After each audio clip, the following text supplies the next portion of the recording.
are important to him. But as a believer, do you feel that you're still struggling?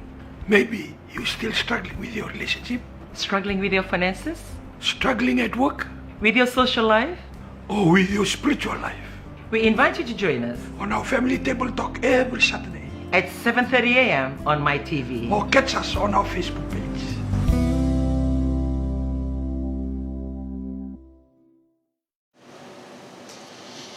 Bulavinaka, and welcome to the Family Table Talk program on Saturday mornings at 7:30 a.m. Well, we would like to welcome you, and also to those of you who have been following this program outside Fiji, all over the world. We've got quite a great feedback of a lot of people looking forward always to this program to learn little hints that can help with life. Well, just a recap. Last Saturday, we were not able to come on live because everybody in Fiji or even outside Fiji, we were watching our children on the Coke's games. And also, I would like to acknowledge all the broadcasters in the media bringing to life, to the comfort of our homes, the games that was happening in Lausanne. I, for one, didn't go. I've never attended any Cokes in my school time, in my children's school time, in my grandchildren's school time. I've always supported, but I've never been. And I watch the little things that I can watch from home, and I would like to take this time to thank all of you, especially so the coming together of the three broadcasting companies to be able to, bring that to the comfort of our home. And also, congratulations to all the schools, regardless whether you're a winner or not a winner. But most of our children went home with gold or with medals, silver and bronze. And I know some of us are rejoicing at home.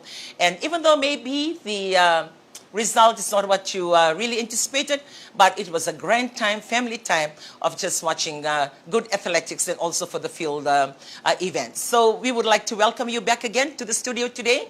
We are actually airing live from the staff dining, our terroir here at Torika in Suva, and would like to welcome you back.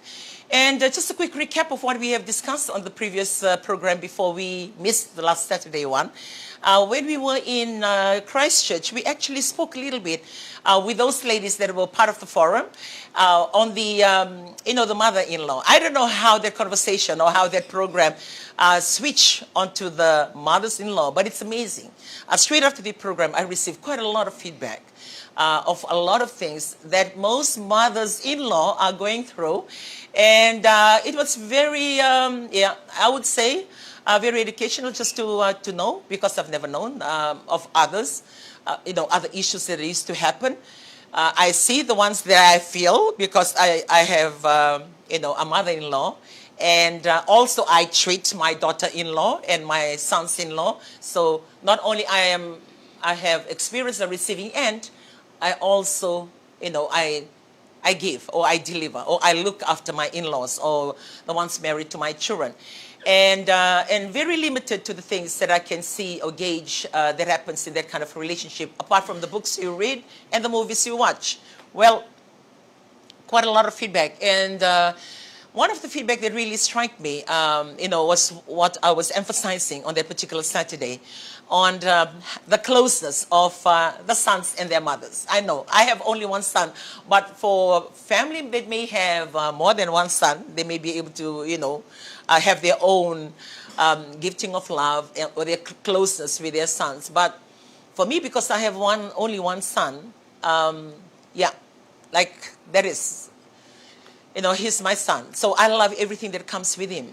The woman of his life becomes my daughter as well. And receiving those feedback, one of the feedback said, I was really touched by what you people were sharing on this Saturday morning, because I experienced the same with my son. I have three sons, and two of them are married, and I'm close to my son. So she shared the fact that she was staying with the older son, and how her daughter-in-law of the other son, that even if she has to go and visit the son, she has to make an appointment, or to make them know that she was coming. So I'm sharing this story because there may be other mothers-in-law going through the same thing. And like I mentioned that particular Saturday, for us, I'm speaking now as a woman married into a family.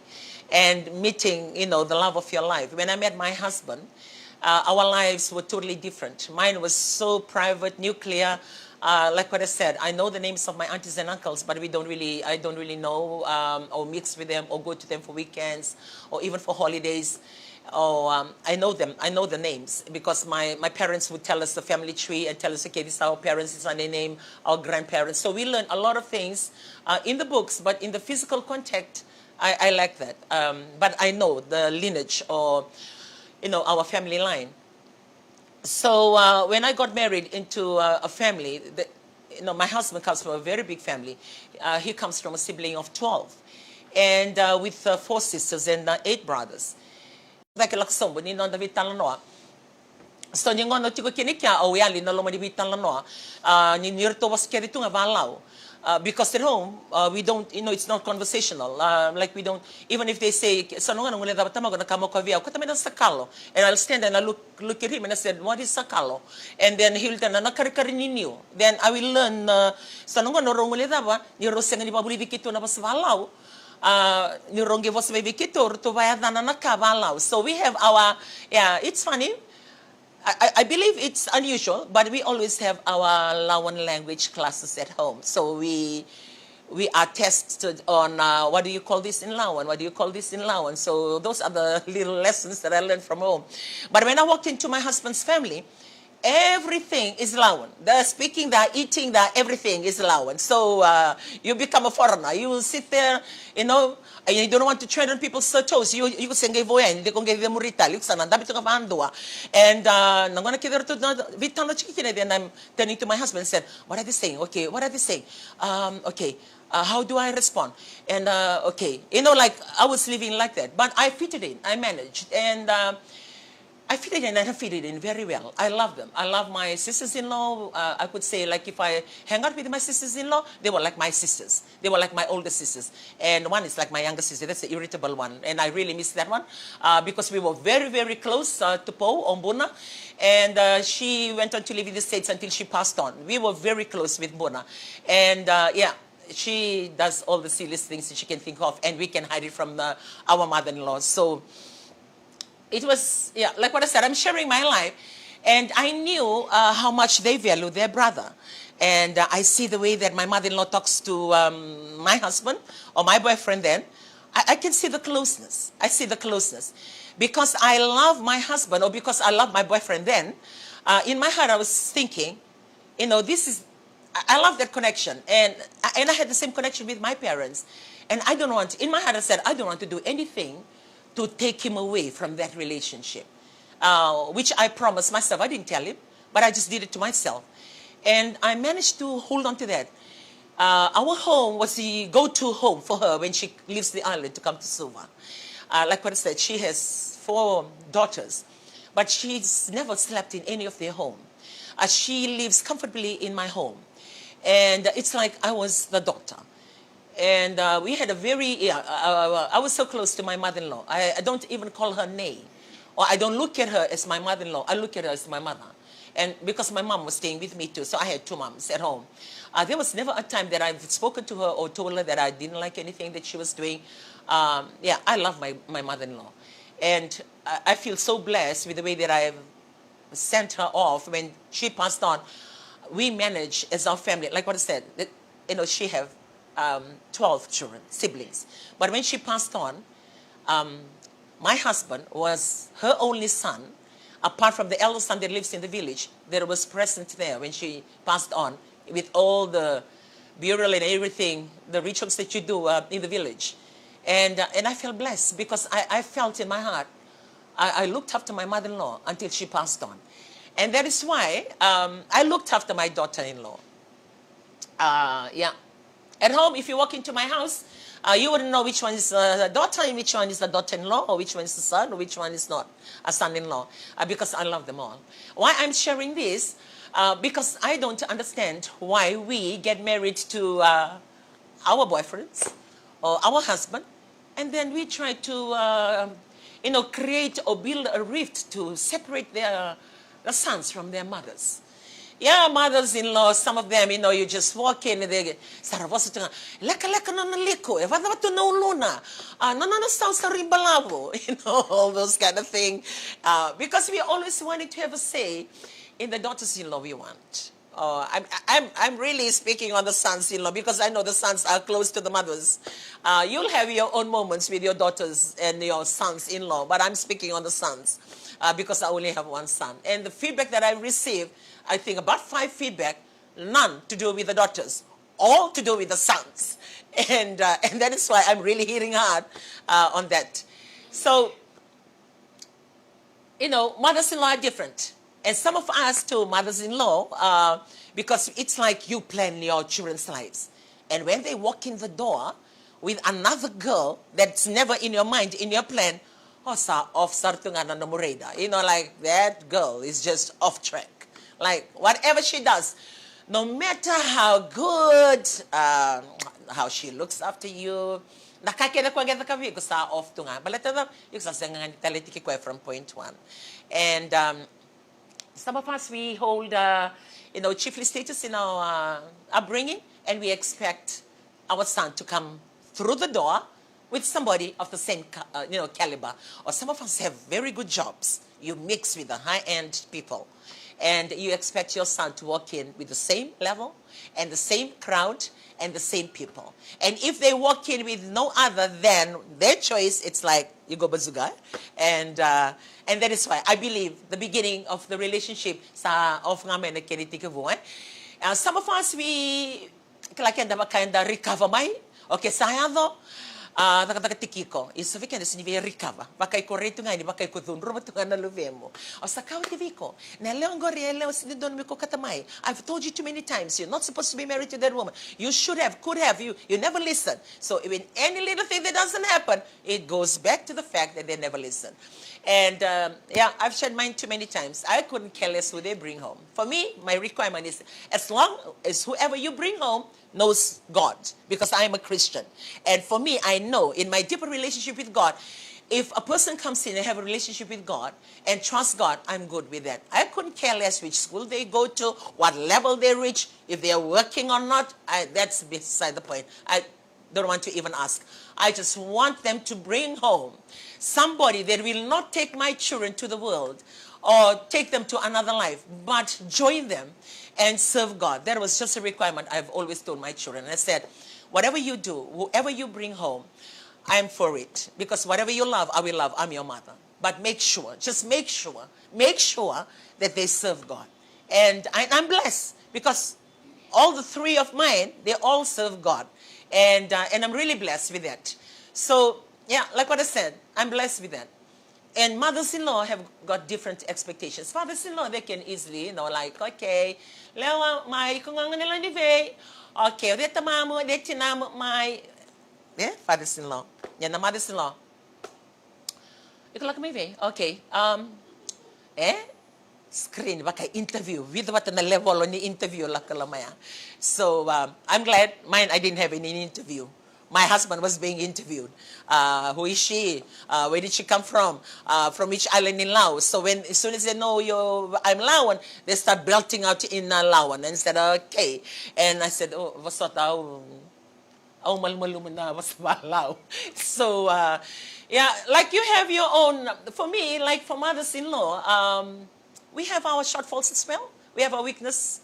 And I'm talking to you, daughters-in-law, for daughters-in-law, for those of you, maybe I would say, the modern daughters-in-law, the modern one. You come in and said, okay, I don't want your mother to say anything. Tell your mother to get out of my relationship. Tell her to speak to my hand because you are mine. I'm your girlfriend. I'm going to be your wife, whether she likes it or not. Yeah, we'll come in with our expectations. But at the end of the day, that son wouldn't be, or that boy wouldn't be with you unless there is a mother who gives birth to her. And then goes back to the mothers-in-law. And for me, I always try and encourage people, try and work it out, because without their mothers giving birth to that handsome boy, you wouldn't even have them. So you should be grateful that a woman carried him for 9 months and had that labor pain for you to have your boy or you have your man or your marriage the way it is. So do, give some credit to the mothers-in-law today for the great men they've become. Maybe they have their shortfalls. They're not really 100% the way that you ever wanted them, but you've loved them. You've loved them. So for the daughters-in-law that are listening to me today, sometimes I have a friend, and this friend of mine has a son. And initially, when there was a rumor that comes out that he's actually courting one of the girls, and she went berserk. So she looked at the girl. That's not your type, like, like that's kind of bazooka gun, different kind. The one that come very fast, the one come slowly but hard, deep, hit hard. And she was doing that. So after a while, and then she said, "Man, right, my son is there. What happened? Hey, that girl got married. Yeah, she did. The same girl, the one that I was really angry with him about. Okay, then what happened? Well, you know what she did? She was silent. Every time I tell her off, every time he comes home, bringing her in, as his girlfriend, I'm always speaking down on her. Well, when he finally married her, well, did she rise up to the occasion and take ownership of the moment to give back to me the treatment I gave her when she was still the girlfriend? And took my son out, never allowed my son to get in touch with me, closed him out of our family. And if I need to get through to my son, I need to go through her. So you may be the daughters-in-law listening to me today who's doing that. Because of the treatment you received earlier in your friendship or in your courting, nangona ngai ko bawa tinikina ikongele soma lesukede na nararawa na tangi wekala kuduruma mo hit back to the family. But I would like to tell you today, it's not worth it. It's not worth it. Because I'm a Christian, like what I said, I'm a Christian. And in the Bible, it says in Ephesians 6:1 that we must honor our parents. And the blessings comes from that. I get blessed today because I honored my parents. My blessing comes from that, and I believe, I give credit to that. I'm not a scholar. I didn't finish my education in the terms of like going for tertiary. No, I didn't have time for that. I left earlier because of circumstances at home. But my blessing today and where I am, I'll give credit to the fact that I looked after my mother until she dies. I buried her, and I looked after my dad. I love my parents. I could say that I've never disobeyed them. I've never had any spanking or hiding for doing anything wrong. I can't remember in my whole lifetime for me to really get a hiding. I can't remember because I'm always the obedient person around. And I love my parents. And when they passed on, now when I look at my family and I look at who I am, I give credit to them. When you continue to do that to your husband, to hit back at your in-laws, remember, that's your husband's parents. And according to the truth of the Word of God, that they must honor their parents. And if you're doing that, then you are actually making your husband not honoring his parents. I'm not saying for you to buy things and go and see them, but keep the relationship. And don't take away that relationship. I believe you owe it to the mothers-in-law. You owe it to their in-laws. Kakuni ko na kami doon na kami musuka na relationship because your husband needs to honor his parents for that prophecy or for that power of the Word of God to also apply in his life, which is part of your family and goes to your family as well. So I just want to give a quick recap because of the feedback that I've received on the in-laws. And I hope wherever you are, and for those of you who haven't been married yet, Rikenda na lawan da varong chinikuan da sbervawati da savarobawati sen da sengivital notiko on kirikenda nangona da wawati nikina ndo na matubale alvinaka kako niko wase nambula sikokota may nanduindui and nambula ne watimo watikena no matubale sen marama na tinan. We were having this conversation at home because that was my weakness. I was not able to discern at that time. I have 4 children. I have 3 girls and I have a son. And my eldest daughter, her marriage didn't work out. Now that I sit back and I look and I said, I could have counseled my daughter. I could have helped, for my daughter's marriage to last a little bit longer. Because they were renting out. They were living their own lives. I never want to interfere like I do with my children. I don't want to interfere with their marriage unless if they ask for help. Or unless if they come, oh, Mom, can you give me counsel? Or I'm going through this. Only then. I will never Au na sing nila kain mo siova yani se utarayani se movaka movielewani na nontombula. Not until they ask, only then I will step up as a mother to give counsel. And because of my relationship with my eldest daughter, she's always, she's like the cream of my life. She does all those kind of stuff. And when she was going through with her marriage, she never asked for help. And I, as well, I was looking from the outside, and I never offer help as well, or even got off my way to try and make amends. Because my son's father, he's so close to his mom, very close. Like what I said, just like the story that I'm saying, most boys are close to their moms, and most girls are close to their dad. So his parents actually live in Suva, and most of the time he travels to Suva because of his parents and because of his mom, and he's very, very close. My son-in-law is very, very close to his mom. Because of that, the receiving end from my daughter was different. It's like, why? He's always saying, I'm looking after the children and I'm working, all those kind of things. And those kind of thinking, when you entertain it, it really makes you hit back, and you hate the people that are taking your husband away from your family. And that's, when I look back, that's what happened. Not realizing it begins to create a rift between the relationship until their marriage didn't work. And now they, on to different families. But every now and then I always think to my heart, I could have provided counsel to my daughter to understand the fact that he's close to his mother.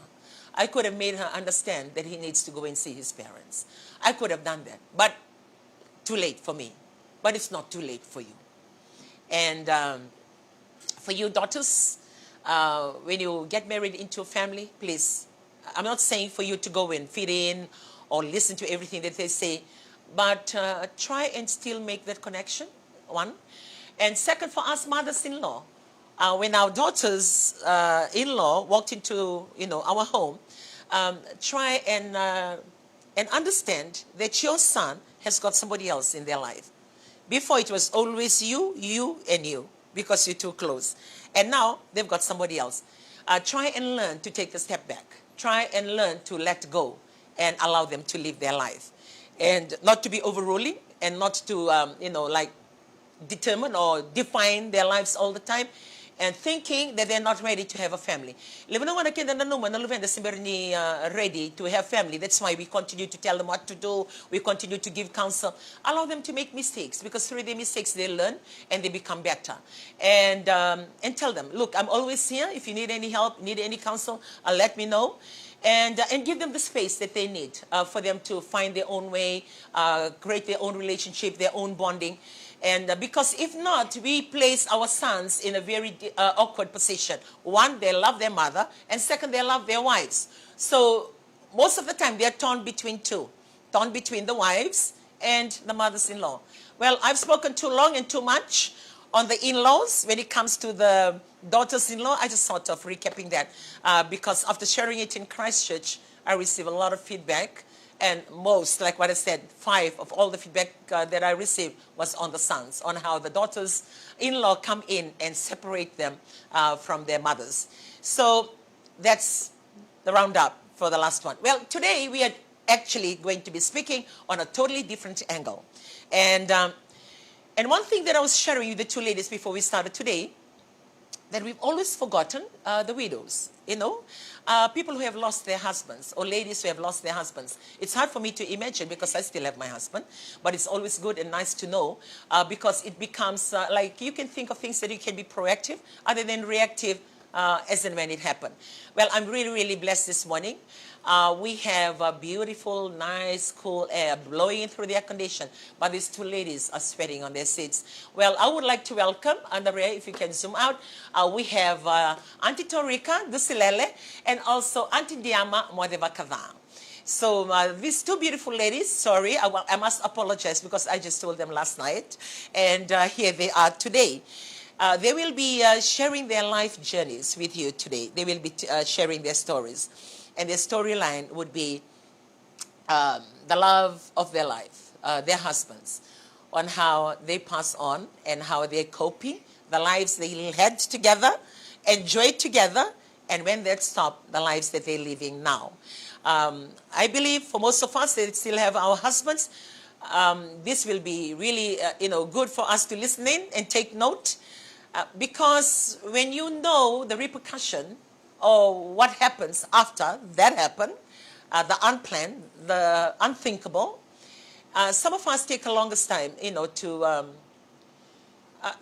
to accept the fact, to come back to reality that something has happened, because you're so used to the fact, always together. Well, I will start with Auntie Torika just to introduce herself, her name and the village that she comes from, and also mention her husband, and also for Auntie D. Then they will be sharing their stories. We will have, we just have a discussion, conversation. If it benefits you and it's going to help you appreciate your husbands more, well, that's the objective of this family table talk this morning. Torika. Meni tal nga Levuka. Nadango Torika Dusilele. Au maramani lasi na singa toka nandronga. Abago wachiwe tal nga se baga vengu tevita Dusilele. Koturang ni Natokalau Matuku. Tolu chiko na lubeki rau, ruana tangane, dona leo. Tolu tal chunga na makumbuki rau, ruana leo dona tangane. Naka Auntie Torika, Auntie D? Naka Auntie Rai, hadang Diama, Mocevakaca, malimena koro Levuka, Nabukelevu, tikino Nabukelevu, and no Kadavu. Well, Kadavu and Nandro today, yeah. Wakawati sarna and Totoka may lao. Yeah, beautiful. Koro mode. Nadanang lima tiko na lubiki rao. Oh, okay. Daka pa matibalo na turangan nito tata. Nadanang kulinyo Mocevakaca. Abila na makumbong mo, Auntie D? Sabi titi ko na makumbong ko na ko. Well, you nearly beat me. Beat two. How many grandchildren do you have? 3. Still have a long way to go. So 3 and 7. Well, they will be sharing their journeys. Auntie Torika, say as it is.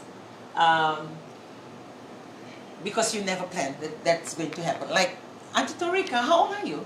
Sorry if I may ask. 66 last month. Okay, 66 last month. I turned 57 on the 4th. In you? 53. 53. So we are in our 50s and 60s. And yeah, you're looking good for more than 60. Many. Yeah, God is good. So when she married her husband, where were you working? Osengo ni buli, kero sabin tomoni. Oh, there you go. Okay, say the story so we can hear your Kero novel. chico batanga mendo na koro. Kitundo Sunday school bata, kitundo friends nga. Sala ko lako chico, may pakanin da mula to may nakor. Sala ko lako ya sa dotani na ibuki-buki. Sa dabasara ni kiro sa lebe binakachi, ya seng ni binakachi may ni rondo i matavubal.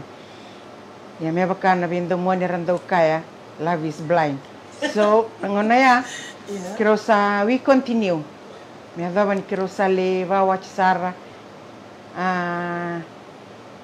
kiro sale chico bata norto vale ga usanga kilamai na daban na bakawachi ya sasin rauni sukamai sasin rauni lestal mai binugutan gunambale tani sa chico nangoni usanga bosota na kakevea o chiquito sanga la ko singa toka kiro sale daga mai kya sala ko chico nambula sa rua may nangone tolu sa ngay adumay nangona kuando do ka ni viva katule ni bula bagawach yung gay rida ni natangani wando manando nangona sa bakay ndo tani may no nambula yung gay boso tanga balete ni boso ni tamango kay tinanggo that type once you leave the door lakbandua yung kaya sabata kiyo chungoso nang nawatinguli dakat ni rada katak na hotel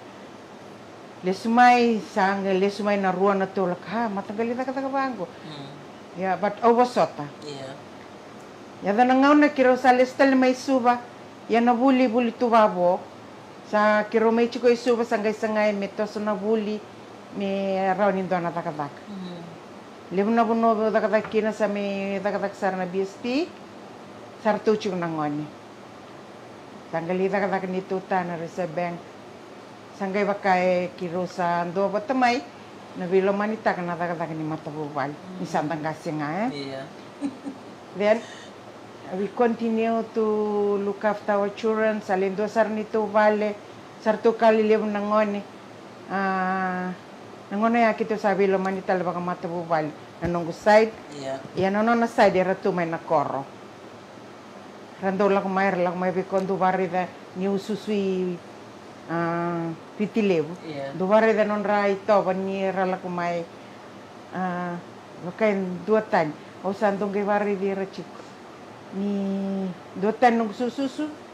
Ya ni sartu na lubengo. Yeah.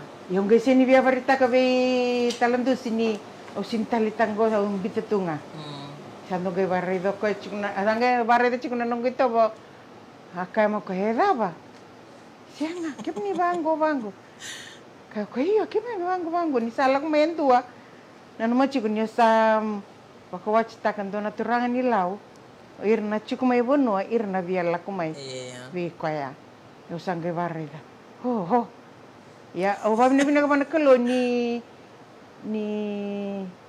undomo ni ko ya. O nandomo na talangan non mata bubal. Yeah. Salak nangon na kiro ba itay bali na then kiro selo tu wana tamban Macau. Cuando ba itay ko tay sarba kali wana lutu Dusilele baka tawa turara sa do barorong chuko ko na may TV ni undo may sa takatak chukyan do sukan takatak do biya wasiama ko biya na da bendo rongo dan singlip me bakaninda marama takataka dan lisu ngamin takatak san kam ko no time to listen to your husband. Yeah. Ondong gay wasa chuko may bayo ko just don't want to listen.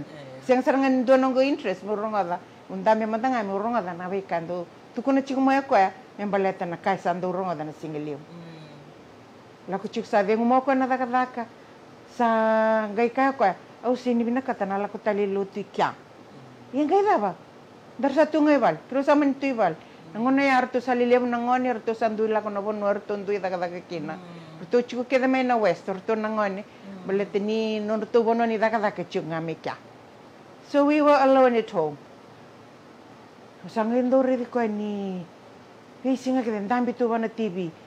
Kuan mata kelilai na singa le bana kabi. Ndo bar na ta ndo bar na chukoi ko. Kan ngono ko bar na ta man go. Siang san balti ni tu ninda new weekend sa That's the time I do all my housework. Yeah. The normal thing that women do. Men.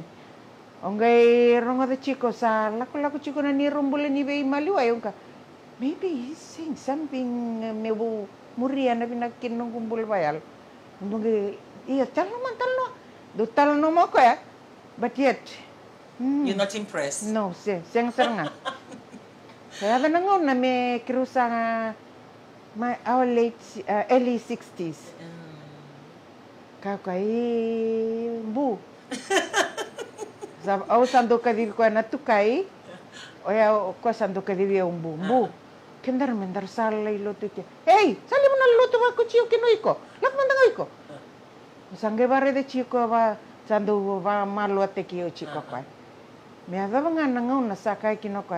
Ni kuro sana la ko may kino. There was